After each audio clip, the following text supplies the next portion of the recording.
말씀은 전도서 2장 1절에서 12절까지의 말씀입니다.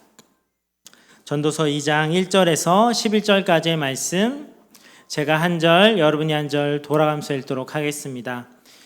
전도서 2장 1절에서 11절까지의 말씀, 제가 먼저 1절 읽습니다.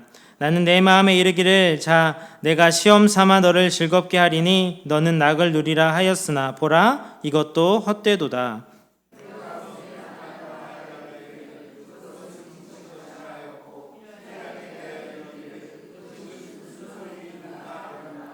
내가 내 마음으로 깊이 생각하기를 내가 어떻게 하여야 내 마음을 지혜로 다스리면서 술로 내 육신을 즐겁게 할까? 또 내가 어떻게 하여야 천하의 인생들이 그들의 인생을 살아가는 동안 어떤 것이 선한 일인지 알아볼 때까지 내 어리석음을 꼭 붙잡아 둘까 하여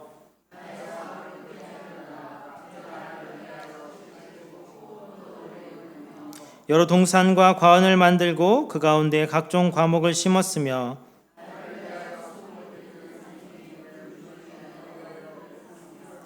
남녀 노비들을 사기도 하였고 나를 위하여 집에서 종들을 낳기도 하였으며 나보다 먼저 예루살렘에 있던 모든 자들보다 내가 소와 양 떼의 소유를 더 많이 가졌으며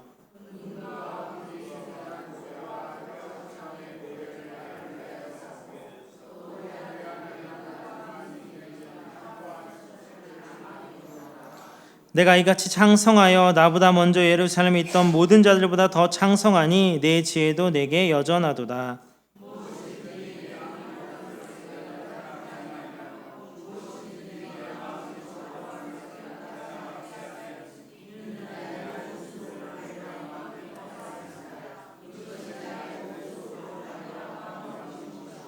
다시 읽겠습니다. 그 후에 내가 생각해 본즉 내 손으로 한 모든 일과 내가 수고한 모든 것이 다 헛되어 바람을 잡는 것이며 해 아래서 무익한 것이로다. 아멘. 오늘 이 말씀 가지고 참된 만족의 길이란 제목으로 함께 은혜의 말씀을 나누겠습니다.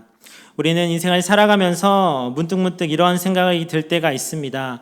조금만 더 형편이 좋아지면 행복할 텐데, 자녀들만 잘 되면 걱정이 없을 텐데, 지금 하고 있는 일이 잘 풀리기만 하면 참 만족하며 살 텐데, 곳간이 넉넉해지면 좀 편안해질 텐데, 사람은 누구나 더 나은 미래를 기대하며 살아갑니다. 그리고 그 기대가 이루어지면 행복해질 것이라고 생각합니다. 그런데 정말로 그렇습니까? 안타깝게도 기대했던 것을 이루어도 또 다른 부족한 점이 생기고 원하는 것을 가져도 또 다른 갈증이 생기기 마련인 것입니다. 젊은 시절엔 돈이 없어 힘들다 생각하는데 돈이 좀 생기고 난 후에는 건강이 걱정이 됩니다. 건강을 잘 챙기고 나면 또 자녀들이 걸립니다. 자녀들이 잘 또 해결된 것 같으면 노후가 또 걱정되고 그 외에도 또 다른 문제들이 계속해서 우리에게 다가옵니다. 그래서 어떤 사람이 이런 말을 했습니다. 인생은 산 하나를 넘으면 또 다른 산이 보이는 여정이다. 실제로 우리 주변에 모든 것을 가진 것처럼 보이는 사람들을 보게 됩니다. 경제적으로도 너무나도 부족함이 없고 사회적으로도 성공했고 많은 사람들로부터 부러움과 찬사를 받는 사람들이 있습니다. 그런데 놀랍게도 그런 사람들 가운데도 우울증에 시달린 사람도 있고 허무함 때문에 무너지는 사람도 있고 심지어 자신의 삶을 포기하는 사람도 있습니다. 왜 그렇습니까? 우리가 기대했던 것들, 우리가 바라는 것들을 다 얻었는데도 여전히 마음 한편에 설명할 수 없는 커다란 구멍, 공허함이 남아있기 때문입니다.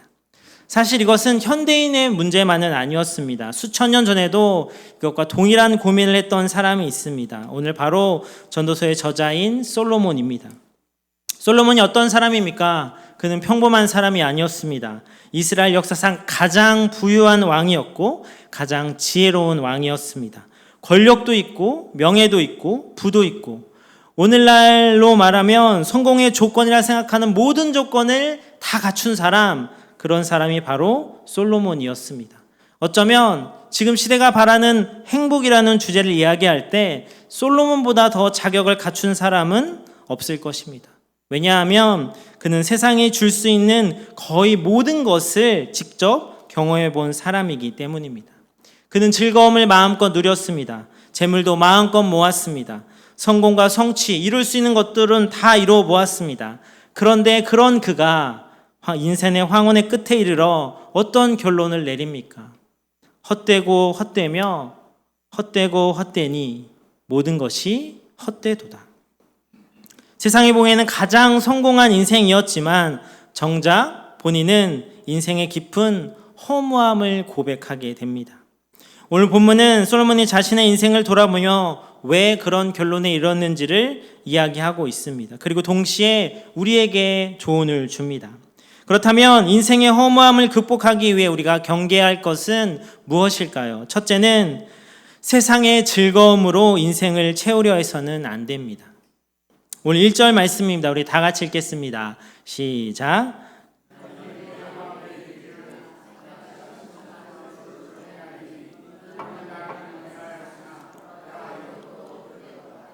여기서 시험 삼아라는 말은 단순히 한번 경험해 보겠다라는 의미가 아니라 솔로몬은 자신의 인생을 직접 실험의 대상으로 삼았습니다.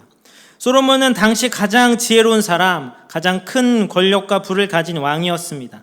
그가 원하는 것은 무엇이든 할 수 있었고 누리고 싶은 것은 무엇이든지 누릴 수 있었습니다. 다시 말해 세상의 즐거움이 사람을 행복하게 만들 수 있다면 가장 행복해야 할 사람이 바로 솔로몬이라는 것입니다. 그런데 솔로몬은 자신의 인생을 걸친 이 실험에 대한 결론을 바로 내립니다. 보라, 이것도 헛되도다. 아직 구체적인 내용을 설명하기도 전에 이미 결론을 내리고 있습니다. 왜냐하면 그는 인생의 황혼에 이르러 그 모든 경험을 되돌아보며 세상의 즐거움이 결코 자신의 삶에 영혼에 만족을 주지 못한다는 사실을 깨달았기 때문입니다. 이어진 2절과 3절을 보면 솔로몬은 어떤 방식으로 즐거움을 추구했는지를 길게 이야기하고 있습니다. 솔로몬은 웃음을 추구했고 희락을 추구했고 술을 통해 육신의 즐거움도 경험해 보기도 했습니다. 그는 세상의 쾌락을 무분별하게 쫓은 것이 아니라 자신의 지혜를 가지고 경험하며 그것을 분석했습니다. 3절에 보면 내 마음을 지혜로 다스리면서 어떻게 이것들을 계속 해볼까라고 말을 하고 있습니다. 그런데 그렇게 모든 즐거움을 경험한 후에 그가 내린 결론이 무엇입니까? 헛되다, 미쳤다, 그리고 이것이 무슨 소용이 있느냐? 웃음도 있었고 즐거움도 있었습니다. 그러나 그것들이 솔로몬에게 만족을 주지는 못했습니다. 사실 웃음과 즐거움 자체가 나쁘다는 것이 아닙니다. 하나님께서 우리에게 기쁨을 누릴 수 있는 은혜를 주셨습니다. 이 생을 살다 보면 웃을 일도 필요하고 쉼도 필요합니다. 힘겨운 삶을 살아가는 우리에게 즐거움은 하나님의 선물이기도 합니다. 문제는 그 즐거움이 우리 삶의 도구가 아니라 우리의 목적이 될 때입니다. 하나님께 주신 선물을 하나님보다 더 사랑하여 인생의 목적으로 삼을 때 문제가 생긴다는 것입니다. 기쁨을 누리는 것이 아니라 기쁨 자체를 추구하기 시작할 때 문제가 생긴다는 것입니다. 그런데 오늘날 세상은 우리에게 어떤 말을 합니까? 즐겨라. 즐기면서 즐거우면 행복하지. 하고 싶은 거 다 하고 재밌게 살면 성공한 인생이지. 너 후회 없는 인생 살려면 하고 싶은 거 다 해. 즐거운 거 다 즐겨 라고 말합니다. 그래서 사람들은 끊임없이 새로운 즐거움을 찾습니다. 여행을 가기도 하고 맛집을 찾아다니기도 하고 취미생활에 몰두하기도 하고 영상과 오락들을 소비합니다. 더 재밌는 것, 더 자극적인 것, 더 흥미로운 것을 찾는 시대가 되었습니다. 물론 이러한 것 자체가 죄라는 것은 아닙니다. 우리는 여행도 가고 맛집도 갈 수 있습니다. 취미생활도 할 수 있습니다. 그런데 앞서 말했듯이 그런 도구들이 삶의 목적이 되면 문제가 된다는 것입니다. 왜냐하면 세상의 즐거움은 본질적으로 일시적인 거기 때문입니다. 아무리 재밌는 영화를 봐도 2시간이 지나면 끝납니다. 아무리 즐거운 여행도 결국 집으로 돌아와야 합니다. 아무리 행복한 시간도 지나고 나면 다시 현실 앞에 서게 됩니다. 그래서 사람들은 그것들을 더 이어져 봐보자 더 큰 즐거움을 찾고 더 강한 자극을 찾고 더 새로운 만족을 찾는 것 같습니다. 여러분 쇼츠, 릴스 보십니까? 유튜브에 보면 이렇게 짧은 영상들, 그 짧은 즐거움 얼마나 행복합니까? 근데 잘 생각해 보면 그 1분짜리 영상을 1분 딱 하나만 보고 멈추는 사람은 거의 없을 겁니다. 한번 키면 1시간이, 2시간이 밤을 새버리는 경우도 있지 않습니까? 그만큼 우리는 더 자극적인 건 그 짧은 즐거움을 더 놓치지 못하고 거기에 우리가 매몰되어 가고 있는 것 같습니다. 하지만 그것이 어떻습니까? 마치 바닷물과 같지 않습니까? 마시면 마실수록 그 갈증이, 그 만족이 채워지는 것이 아니라 오히려 더 심해집니다. 솔로몬도 바로 이 사실을 경험했습니다. 웃음이 끝난 후에 여전히 마음은 허전합니다. 즐거움을 즐겼지만 여전히 공허합니다. 그 공허함과 그 만족이 사라져 버립니다. 왜 그렇습니까? 인간은 단순히 유체적 존재가 아니라 영적 존재이기 때문입니다. 하나님께서 인간을 창조하실 때 영혼을 사모하는 마음을 심어 놓으셨습니다. 그래서 세상에 있는 어떤 것으로도 우리의 인간의 영혼은 완전히 만족할 수 없습니다. 육신의 즐거움은 육신을 기쁘게 할 수는 있지만 영혼을 채워줄 수는 없다는 것입니다. 세상의 오락이 잠시 현실을 잊게 할 수는 있지만 인생에 의미를 줄 수는 없습니다. 세상의 웃음은 순간의 기쁨을 줄 수 있지만 영원한 만족을 줄 수 없습니다. 그래서 다윗이 참된 기쁨의 근원이 어디 있는지를 이렇게 고백합니다. 시편 16편 11절 말씀을 다 같이 읽겠습니다. 시작. 충만한 기쁨이 있고 주의 오른쪽에는 영원한 즐거움이 있나이다. 아멘. 다시 말한 충만한 기쁨, 충만한 만족이 어디에 있습니까? 바로 하나님께 있다는 것입니다. 영원한 즐거움이 하나님 오른편에 있다 말합니다. 세상이 주는 기쁨은 잠시이지만 하나님이 주시는 기쁨은 영원합니다. 세상의 즐거움은 상황에 따라 사라지지만 하나님 안에 있는 기쁨은 상황과 환경을 초월합니다. 바울과 실라가 감옥에서 찬양할 수 있었던 이유가 무엇입니까? 하박국 선지자가 무화과 나무가 무성하지 않고 외양간에 소가 없을지라도 기뻐할 수 있는 이유가 무엇이었습니까? 그들의 기쁨은 환경과 조건이 아니라 하나님께로부터 나왔기 때문입니다. 우리는 솔로몬의 실패를 반복해서는 안 됩니다. 인생의 허무함을 세상의 즐거움으로 해결해서는 안 됩니다. 웃음과 오락과 취미가 우리 삶의 도구가 돼야지 중심이 되어서는 안 된다는 것입니다. 그것들은 하나님께서 우리에게 주신 선물이고 도구이지 결코 하나님을 대신할 수는 없습니다. 우리의 참된 기쁨이 하나님 안에 있는 줄로 믿습니다. 하나님을 예배할 때, 하나님과 동행할 때, 하나님 말씀 안에 거할 때 우리의 영혼이 비로소 참된 만족을 누리게 되는 줄로 믿습니다. 세상의 즐거움을 추구하는 사람이 아니라 하나님을 기뻐하는 사람이 되시기 바랍니다. 세상이 주는 일시적인 만족이 아니라 하나님이 주시는 영원한 기쁨을 누리는 그런 우리 성도님 될 수 있기를 주님의 이름으로 축복합니다. 인생의 허무함을 극복하기 위해 경계할 것은 무엇입니까? 둘째는 소유로 인생을 채우려 해서는 안 됩니다. 세상의 즐거움으로 마음의 공허함을 채울 수 없던 솔로몬은 이번에는 소유를 통해 만족을 얻고자 했습니다. 그래서 4절과 5절에 보면 솔로몬 자신을 위해 집을 짓고 포도원을 가꾸었고 여러 동산과 과원을 만들고 각종 과목을 심었다 말합니다. 그리고 이어진 6절과 7절에 보면 그 살림에 물을 주기에 못을 파고 수많은 노비와 가축들을 소유했다고 말씀합니다. 이것은 단순한 재산 증식 정도가 아니었습니다. 당시 세계에서 가장 부유한 왕으로 누릴 수 있는 최고의 부와 풍요를 누렸다는 의미, 그가 가질 수 있는 모든 것을 소유했다는 의미입니다. 역대하 9장에 보면 솔로몬 시대의 부유함이 얼마나 대단한지 알 수 있습니다. 역대하 9장 20절에 보면 이렇게 말씀합니다. 우리 다 같이 읽겠습니다. 시작.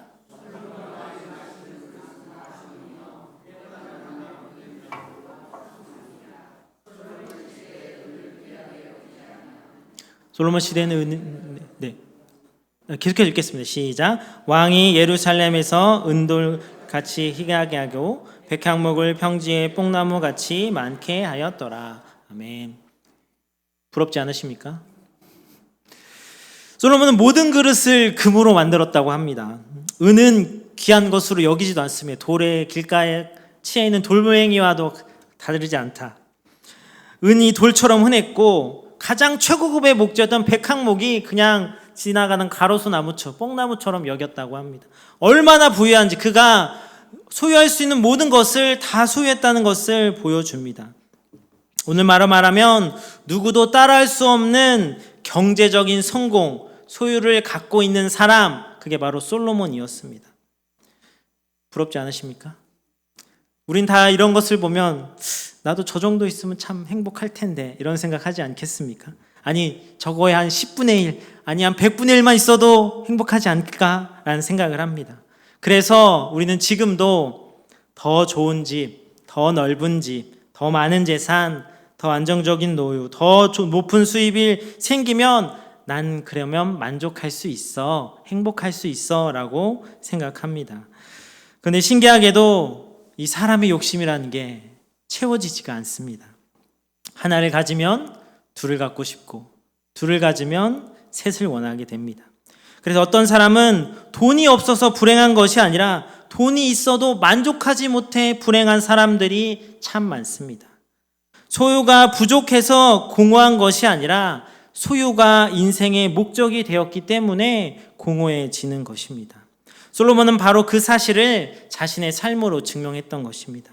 그는 누구보다 많은 것을 소유했지만 그러나 그의 마음은 여전히 채워지지 않는 갈증과 공허함이 남아 있었습니다. 더 많은 재산도, 더 큰 사업도, 더 화려한 궁전도 그의 영혼을 만족시키지 못했습니다. 이어지는 8절에 보면 솔로몬은 금과 은도 모으고 여러 왕의 보배도 쌓고 심지어 수많은 여인들까지 두면서 가질 수 있는 것은 모두 가지며 만족을 찾으려 했습니다. 그런데 그 결과는 동일했습니다. 그 어떤 것도 그의 영혼의 공허함을 채워주지 못했습니다. 왜 그렇습니까? 우리의 영혼은 하나님보다 작은 것으로는 결코 만족할 수 없기 때문입니다. 사람은 하나님을 떠난 상태에서는 무엇을 가져도 부족함을 느낄 수밖에 없습니다. 세상의 것은 유한하지만 인간의 영혼은 영혼을 사모하도록 창조되었기 때문입니다. 오늘날도 많은 사람들이 이 소유를 통해 행복을 얻고자 합니다. 그러나 소유는 우리의 삶을 편리하게 할 수는 있어도 우리의 영혼에 만족을 주지는 못합니다. 돈은 침대를 살 수는 있지만 잠을 살 수 없고, 집을 살 수는 있지만 가정을 살 수는 없습니다. 약을 살 수는 있지만 건강을 살 수 없고, 사람을 곁에 둘 수 있지만 사랑을 살 수는 없습니다. 우리의 참된 만족은 소유가 아니라 하나님께 있습니다. 하나님이 함께 하시면 그 소유가 있든 없든 적은 것을 가지고든 만족할 수 있지만, 하나님이 없으면 그 어떤 것을 가져도 허무할 수밖에 없다는 것입니다. 사랑하는 성도 여러분, 더 많이 가지는 것보다 더 깊이 하나님을 소유하는 인생이 되시기를 축복합니다. 세상의 재물을 의지하지 말고, 소유를 의지하지 말고 하나님을 의지하시기 바랍니다. 썩어질 것에 소망을 두지 말고 영원하신 하나님께 소망을 두는 저와 여러분 될 수 있기를 주님의 이름으로 축복합니다. 마지막으로 인생의 허망을 극복하기 위해 경계할 것은 무엇입니까? 셋째는 성공과 성취로 인생을 채우려 해서는 안 됩니다.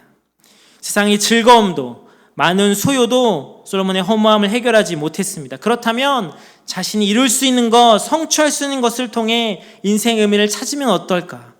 9절에 보면 내가 이같이 창성하여 나보다 먼저 예루살렘에 있던 모든 자들보다 더 창성하니 내 지혜도 내게 여전하도다 라고 말씀합니다. 그는 자신이 계획하는 일마다 성공했습니다. 누구도 이루지 못할 업적을 이뤘습니다. 누구도 누리지 못할 영광을 누렸습니다. 창성하다, 여기서 번성하다, 성공할 수 있다라는 것의 의미인데, 그는 할 수 있는 어떤 사람보다 번성하였고 성공하였고 창성하였다라고 말합니다. 그리고 10절에는 더 놀라운 고백을 합니다. 우리 다 같이 읽겠습니다. 시작.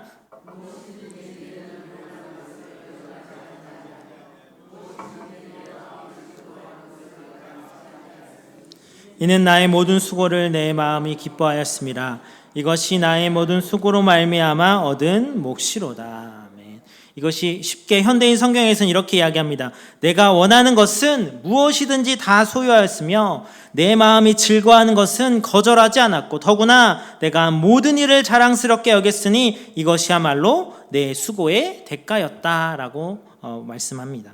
이 말씀은 단순한 과장이 아닙니다. 실제로 솔로몬은 자신이 원하는 것을 모두 이루며 살았습니다. 그는 권력도 있고 재물도 있고 지혜도 있었습니다. 하고 싶은 일을 할 능력이 있었고 그것을 실현할 환경과 힘도 갖추고 있었습니다. 이런 삶이 오늘날 살아가는 사람들이 가장 꿈꾸는 삶 아니겠습니까? 하고 싶은 대로 하면 다 되는, 원하는 거를 다 얻는, 내가 하는 대로 다 성공하는, 원하는 직장이 들어가고 원하는 목표를 이루고 다른 사람들에게 다 인정받고 칭찬받는 그런 성공한 삶. 그래서 사람들은 이렇게 성공하면 누구보다 행복하고 즐겁고 그렇게 살아갈 수 있다 생각합니다. 그런데 과연 그렇습니까?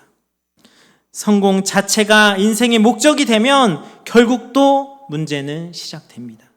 성공은 우리에게 만족을 줄 것 같지만 생각보다 오래 지속되지 않습니다. 목표를 이루고 성취를 이루고 나면 또 다른 목표가 생기고 정상에 올라가면 더 높은 정상을 바라보게 마련입니다. 그래서 성공은 잠시는 이룰 때 그 순간에 기쁨을 줄 수 있지만 영원한 만족을 줄 수는 없습니다. 오히려 그 성공을 유지하려고, 그 자리를 유지하려고 애단히 불을 쓰며 오히려 자신을 더 불안케 하고 두려움 가운데 빠질 수도 있습니다. 솔로몬은 그 누구보다 성공과 성취를 경험한 사람이었습니다. 그러나 세월이 흘러 인생의 황혼기에 이르러 자신의 삶을 돌아볼 때 오늘 11절 마지막에 우리에게 어떻게 고백합니까? 우리 다 같이 읽겠습니까?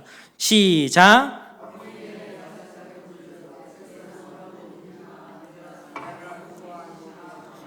바람을 잡는 것이며 해 아래 묵익한 것이로다. 아멘. 그는 모든 즐거움을 누렸고 모든 성공과 성취를 얻었으며 모든 것을 가진 사람이었습니다. 그런데 그가 그래서 난 너무 행복해 라고 고백하는 것이 우리의 기대인데 그의 고백은 무엇입니까? 가장 지혜로운 왕, 가장 부유한 왕, 가장 성공한 왕이 자신의 삶을 돌아보며 고백하는 것은 바람을 잡는 것과 같다. 해 아래 무익하다. 아무런 소용이 없다라고 고백합니다. 바람은 눈에 보이지도 않고 손으로 잡을 수도 없습니다. 잠시 잡은 것 같아도 금세 사라집니다. 솔로몬은 자신이 경험한, 자신이 평생 얻었던 그 많은 즐거움과 소유와 성공과 업적들이 다 바람과 같다라고 고백합니다. 왜 이런 결론에 이르게 되었습니까? 그 모든 것의 중심에 하나님이 계시지 않았기 때문입니다. 성공 자체가 문제라는 것이 아닙니다. 성취 자체가 문제라는 것이 아닙니다. 문제는 성공이, 이 성취가 하나님보다 더 중요해질 때, 하나님보다 더 앞서게 될 때, 하나님을 가리게 될 때 문제가 되는 것입니다. 성취가 삶의 목적이 되고 하나님은 단순히 그 성취와 성공을 이루려는 수단으로, 도구로 전락할 때 인생은 공허해질 수밖에 없다는 것입니다. 하나님께서는 우리에게 성공보다 순종을 원하십니다. 성취보다 충성을 원하십니다. 얼마나 높이 올라가는 것보다 얼마나 하나님을 사랑하며 살아가는가를 더 중요하게 여기십니다. 인생의 마지막에 하나님께서 우리에게 물으실 질문은 너 얼마나 이뤘니? 너 얼마나 성공했니가 아니라 너 얼마나 신실하게 살았니를 물으십니다. 사랑하는 성도 여러분, 세상의 성공이 인생의 목적이 되어서는 안 됩니다. 하나님을 기쁘시게 하는 것이 우리 인생의 목적이 되어야 합니다. 사람들에게 인정받는 것보다 하나님께 인정받는 것이 더 중요합니다. 세상에 높아지는 것보다 하나님 앞에 충성된 종으로 살아가는 것이 더욱 가치 있는 삶인 것입니다. 왜 그렇습니까? 솔로몬이 이야기하지 않습니까? 솔로몬의 마지막 고백을 기억하시기 바랍니다. 하나님 없는 즐거움도, 하나님 없는 소유도, 하나님 없는 성공도 결국 바람을 잡으려는 것과 같습니다. 결국 잡을 수 없는 것이라는 것입니다. 그러므로 오직 하나님 안에 참된 만족을 찾으시기 바랍니다. 하나님을 가장 큰 기쁨으로 삼고 하나님을 가장 귀한 보물로 여기며 하나님을 기쁘시게 하는 삶을 살아가는 저럼 될 수 있기를 주님의 이름으로 축복합니다. 오늘 우리는 전도서 2장을 통해 솔로몬의 인생 실험을 함께 보았습니다. 솔로몬은 평범한 사람은 아니었습니다. 세상에서 가장 부러워한 모든 것을 갖춘 사람이었습니다.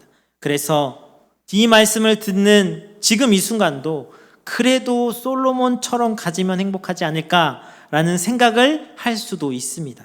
그러나 우리가 꿈꾸는 그 모든 것을 가진 솔로몬이 무엇이라 우리에게 말합니까? 내 손으로 한 모든 일과 내 수고한 모든 것이 다 헛되어 바람을 잡는 것이다. 사랑하는 성도 여러분, 우리는 바람을 잡으려 인생을 허비해서는 안 됩니다. 세상의 약속보다는 행복을 쫓다가 인생의 마지막에 허무함만 남겨서는 안 됩니다. 이 시간 우리 자신을 돌아보길 원합니다. 혹시 나는 하나님보다 세상의 즐거움을 더 추구하고 더 많은 소유를 갈망하며 무언가 대단한 것을 이루려는 것에만 몰두하고 있었던 것은 아닌지, 오늘 솔로몬 고백 앞에 우리의 삶을 점검해 보길 원합니다. 그리고 우리의 인생이 헛된 것을 붙드는 인생이 아니라 영원하신 하나님을 붙드는 인생으로 결단하고 돌이키기를 축복합니다. 세상에 주는 일시적인 만족을 쫓는 사람이 아니라 하나님 안에 참된 기쁨과 만족을 누리는 삶을 살아가시기 바랍니다. 그래서 인생의 마지막 날에 솔로몬처럼 후회의 고백이 아니라 헛되다고 아무것도 소용이 없다고 바람과 같다고 고백하는 것이 아니라 바울처럼 내가 선한 싸움을 싸우고 달려갈 길을 마치고 믿음을 지켰다라는 승리의 고백을 드릴 수 있는 저렴 될 수 있기를 주님의 이름으로 축복합니다. 기도하겠습니다.